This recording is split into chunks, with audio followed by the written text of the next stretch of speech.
Hi guys! Before I get into my Emily Dickinson video, I need to address something really quick. The comment section has been filtered by YouTube, and that's not just me, that is every single YouTuber. There is a lot of crackdowns that are happening right now which are beyond my control. I have found that the reasons that these comments are being filtered and deleted by YouTube is either you mention YouTube by name, you mention a certain company, entity, family, whatever, or you mention something of a very sensitive nature. So, since I've been accused of lying and filtering out my own comments, I want to make sure that I address this in a video as well as I have in the comment section multiple times. You can actually go through my videos and see that I have copied and pasted what I could see and put it on the comment section because somebody took the time to make a comment. Even if it's, only half a thought or halfway through a sentence, I'm showing you what I can actually get. So I really don't appreciate being called a liar. If I am deleting comments off of my video, there's a really good reason for it. And that is going to be because of either a violent nature or a vulgar nature or dangerous. Otherwise, I'm going to let you guys comment because every comment that you make actually helps me. So if you're going to come to my channel and insult my face and say that you are worried about seeing boogers and call me a liar and say I'm the one that's deleting all of these comments, thank you for your ridiculous opinion because it's helping me, but you're very, very misguided. And you know what? Keep the comments coming, but I don't like being called a liar. Karen. Karen is the person who is calling me a liar, and I don't like you. So I do like my viewers. I like the family that I have here. Guys, this is a safe environment, and if there is anything that needs to be filtered out, I will. If you want to insult me, it's your dime, but it helps me out in the long run. So do thumbs down. Thumbs up, thumbs down, that helps me.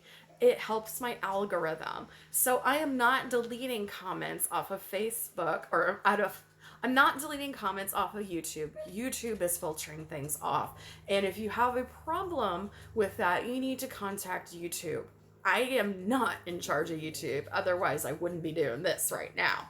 All right, everybody, I hope you understand my little rant here. Being called a liar is one of a big pet peeve of mine. But we'll come back in a moment and talk about Emily Dickinson. All right.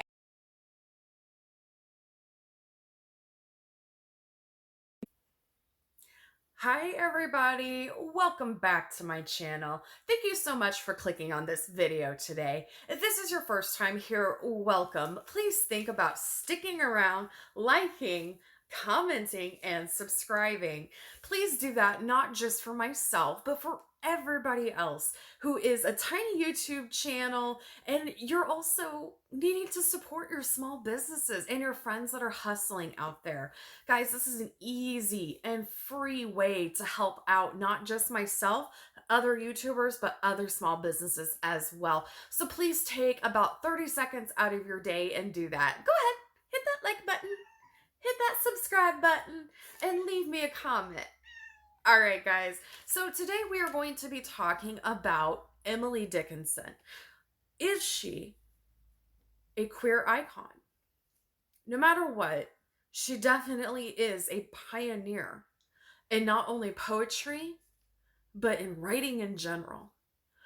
So let me tell you a little bit about my background and give you a idea of where I have my sources. So I have a associate's degree in literature, and then I have a bachelor's degree in creative writing and literature where I minored in Black and women's literature. I also took everything else off of Emily Dickinson's Poetry Society, which is her official place. And I have some knowledge about this, so we're going to talk about her today. Her very, very strange, sheltered life. The thing is, not a whole lot is really known about Emily Dickinson. She was born in Amherst, Massachusetts on December 10th, 1830. During her lifetime, 10 of her 1,800 poems were published. Only 10. And the story about her actually ever getting anything published is amazing. Emily grew up with a good family. Not super rich, but I would say that they were affluent. Her parents were Mr. and Mrs. Edward Dickinson. And they had 3 children, which were William, Emily, and Lavinia. So they all 3 got a very, very good education, which was unusual for that time, especially for females. But Emily was expected to go so far in her education and then quit. Emily was kind of a rebellious person, and she did what she wanted to do. She was asked if she was a Christian or if she was an unfollower. And Emily decided that she was going to have some fun. And she said she was one of the unfollowers. And did she really have a significant religious relationship with God? I don't know. But she really liked to joke about the fact that she didn't, just to get under other people's skin. She was also known as the Woman in White. I know a lot of you supernatural fans are like, wait, the Woman in White. Not like that. Not like that. Emily was obsessed with the color white, and she wore that her entire life. She was also obsessed with death. Most of her poems have something to do with death and dying, and people say that the topic of her conversations were always about death. So why was Emily so obsessed with death? Some people believe it's because she had a very good friend of hers die of typhoid fever when she was very, very young, and it really messed her up. And she never bounced back for that and looked at every single moment as a possible death. Now, during that time, yes, you were significantly more likely to die of something that we in 2021 could survive. But everything to her was death. I wonder if she greeted it like an old friend at the end. Very poetic. Emily despised being a traditional woman. She wanted to write. She wanted to do so much more. In fact, one of her biggest pet peeves that she would express in letters was the role or the position of a wife. And she looked really down upon it. She hated playing the role of hostess, which she was expected to because of her family's affluent nature. They would have visitors and such to her house, and she was expected to mingle with them and expected to do so much, and she hated it. She would hide in her room. She even made comments about how much she hated dusting and cleaning. She did her own thing. But what she did most of all was isolation. Emily spent the majority of her life in self-isolation. At first it was the house, but then the last 10 years of her life, it would end up being her room. Emily really didn't have any lovers to speak of. At least that's what history wants you to think. Emily was most likely involved with Susan Gilbert. Emily was most likely involved with Susan Gilbert, which was her sister-in-law, the woman who married her brother, William. Most of her life is accounted through her poetry work and half letters. So we never get the full story of what happened between Emily and Susan, or Emily and anybody else, because we never get the full picture.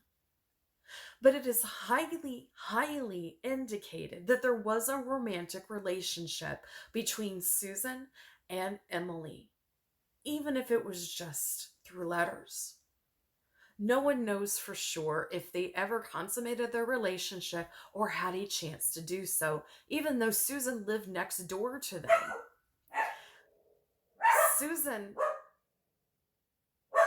Susan really would not speak about their relationship, and a lot of her letters were destroyed. So we only get partial bits of information. But like I said, it is very likely that she had a relationship with Susan. Emily Dickinson changed the way for writers, but she never did it during her lifetime. The last 10 years of her life, where she secluded herself into her room, she was incredibly busy on making books and books of poetry that she would sew together herself. She never lived to see them published. In fact, she left explicit instructions to her little sister to burn every bit of her work. It took about 4 years for things to be taken from hand to hand to hand to publication. And to this day, there are still heavily edited stories and poems out there of hers that really were not her style. The Poetry Foundation has worked very hard on making this mistake whole. Emily used different types of syntax and punctuation. She used language completely differently. Her terminology was different than most people. And you would see that her volumes and volumes were highly, highly edited. Most of the versions that you have read in school are highly edited. Do you want to know why Emily's poems never had a name? Why they're either the date, the first line, or the number of poem? She never named her poems. So in order to have some sort of strategery in the chaos, most of her poems were named the first line of the poem, or they were numbered, or they were dated. People were not ready in the 1800s for a woman to change the outlook of poetry forever. And Emily Dickinson did that. And Emily Dickinson never got the praise that she deserved in life. And even now, still heavily edited work of hers is going around because people aren't really ready for the genius that was Emily Dickinson. Now, with a woman in the 1800s, being single was very uncommon, and she would be considered a spinster. She did live with her family,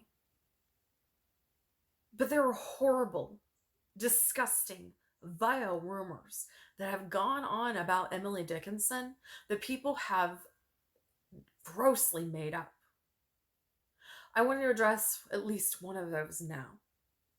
People were indicating that Emily Dickinson was in an incestual relationship with her father, that she and him had been in love and had been lovers for quite some time. There was also the same rumor about her little sister, who also never married. They think that some of the reasons that Emily was obsessed with death and why she isolated herself was because of a love that they dare not speak its name.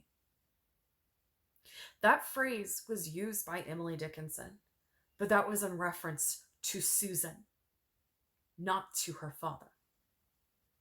You need to remember that Emily's father was in and out. He wasn't always living there. And I believe that this is a dirty, vile, and disgusting rumor to counteract the rumors of her being queer. I really believe that she was queer. I don't believe that she was having any sort of incestuous or disgusting relationship with her father or her sister. What a sad world we live in. And trust me, that narrative has been around for hundreds of years now. I think it's just too hard for people to wrap their minds around a genius woman. Period. No matter what time she came from, she was a genius. And she suffered greatly for her art. And while people think it was self-imposed, maybe, just maybe, she was agoraphobic, meaning she had a fear of going outside or outside of her comfort zone in her home. Who knows? But I'm pretty sure the love that they dare not speak its name was in a letter that Emily Dickinson wrote to Susan, which is now on display at the Emily Dickinson Poetry Foundation. So let's ask Emily. Emily, did you have relations with a family member? No. This is the moon. This is howling at the moon, which usually indicates either hidden dangers, which she could have had some hidden dangers, or howling at the moon is chaotic and silly. I think it's more chaotic and silly that we're seeing here. She was very much his child. She was his sunshine. They had a father-daughter relationship. There was nothing more. This was a pure relationship. It was not tainted by the disgusting rumors that have happened. I mean, she's flat out calling y'all who believe that a fool. Only a fool would believe something so stupid. Now, did you have a relationship with Susan? I think that she loved Susan from afar. It looks like she saw her life and saw several different opportunities in her life that would never, ever come to fruition. And I feel like part of that was her relationship. I think some of it was her reaching for something that she really, really wanted. She was trying to get a piece of her sister-in-law to love her just as much as she loved her sister-in-law, Susan. This is actually a very happy card. She saw home with Susan. This is something that would have been completely looked down upon, probably evil, and maybe even illegal. But this is what she saw as her home. Susan was her home. This was part of her life. Her whole life cycle was interesting. I think she understood why she was there for this particular life. And she is drawing a perfect circle here. So it's telling me she did everything that she thought she needed to in this life before she moved on to the next. She really was a wise woman. She knew well beyond her years. And seeing the rainbow in the background, it tells me that Emily probably understood about reincarnation. She had a lot of faith, but it wasn't the faith in the traditional sense that people believed in the 1800s. She knew. I also believe that Emily might have been a practicing pagan or a witch because she was a healer. Isolation. She did self isolate, but she did it for reasons of her own. And she doesn't owe those reasons to anybody. And she's not going to tell anybody what those reasons are. So Emily knew what she was doing. And Emily was ready to fight back against rumors. I think those rumors happened in her lifetime. And she was ready to fight them then. She's ready to fight them now. This is ridiculous, guys. Don't have these stupid rumors about incest or anything like that cloud your judgment about Emily Dickinson because it never happened. Ugh. I feel like the toll of her work maybe was her downfall. She did pass away at the age of 55, and they called it something like Bright's disease or Brigham's disease. I don't remember for sure, but most people believe that she had hypertension and probably died of a heart attack.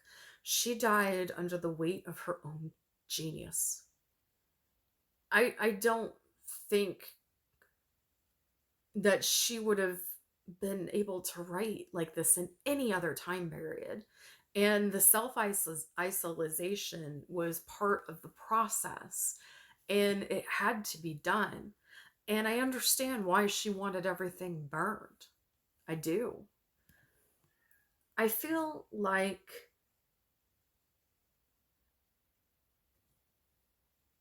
to me, this looks like two women. She really, really wanted her family with the woman that she loved. So I do want to say that Emily Dickinson is a queer icon, and it may have been a very tragic life for her outside of the fact that she was obsessed with death and she was accused of all sorts of things and people called her eccentric, and she never was known for her genius. And even today in 2021, she's being edited by men or people who think they know better than her. She suffered very, very much for her art. And the most heartbreaking thing about this whole thing is she never got to enjoy her life with the person that she loved. I think part of her died of heartbreak. And I think the other part just gave away from her own genius. But Emily Dickinson is one of the greatest, if not the greatest, female American writer of all time. Her story was only half told. And people still are trying to this day to cover up things that may have seemed a little queer. What do you guys think? What was your education on Emily Dickinson? Did you know about any of this stuff? Did you know why her poems were arranged the way that they were? Named the way that they were? Or the fact that she had such vile and disgusting things talked about? Let me know in the comments below. Before I go, I want a quick shout out to Melissa Blue Delish for my dinosaurs and my beautiful necklace, the Tree of Life and the Pentacle. If you guys like this, go down to the description box and click on that link, and you will be able to get about, I think it's 10% off of your next purchase. If you guys like my nose ring, I am a huge fan of body candy. If you guys like my nose ring, it is from Body Candy Body Jewelry. So if you use my name, LisaTebrinke, 25, you get 25% off of your purchase. All right, everybody, you have a great day or night wherever you are in this world. Remember, every single day is a gift. Use your time wisely, and I'll see you on the next one. Bye for now.